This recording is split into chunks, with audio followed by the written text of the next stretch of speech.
अस्सलाम वालेकुम नाज़रीन। आज से तकरीबन 800 साल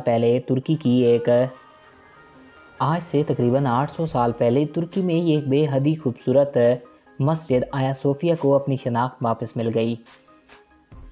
नाज़रीन, 10 जुलाई 2022 को तुर्की के सदर ने हुक्म दिया कि इसको दोबारा मस्जिद के तौर पर बहाल किया जाए और रूमी बादशाह के दौर में 535 में इसकी तामीर शुरू हुई।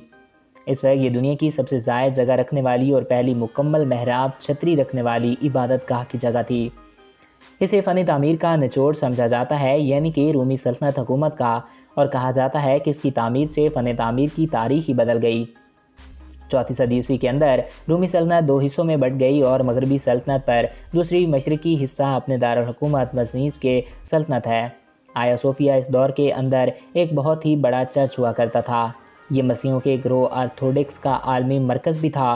वसी दुनिया के अंदर इसको मुक़द्दस तरीन इमारत के तौर पर जाना जाता था। तकरीबन 1000 साल तक ये इमारत अल कलीसा मजहबी तौर पर इस्तेमाल होती रही।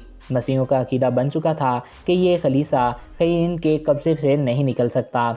इस कलीसा से इनकी मजहबी दलील लगा होने की ये आलम था कि आज भी अर्थगर्डोक्स अपने नाम के साथ सरबाही कफ्तन का नाम लिखता है।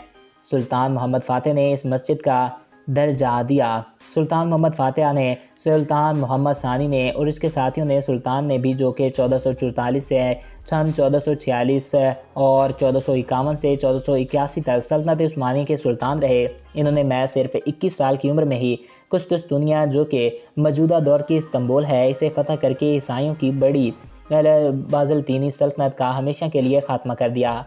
1453 में सुल्तान मोहम्मद फ़ातिह ने कुस्तुस्तुनिया को फ़तह किया और बरतानियों को शिकस्त हो गई, तो इस शहर के मजहबी रहनुमा और ईसाइयों ने इसे खलीसा के अंदर इसे ख्याल से इस इमारत के अंदर पनाह ली कि इस इमारत पर तो हमारे दुश्मन का कब्ज़ा नहीं हो पाएगा। लेकिन मशहूर अंग्रेज़ लिखता है कि गिरजा घर की तमाम ऊपरी ज़मीनें और ऊपरी गलियाँ बहुत से लोगों से भर गई थीं, जिसमें बच्चे बूढ़े जवान सब शामिल थे।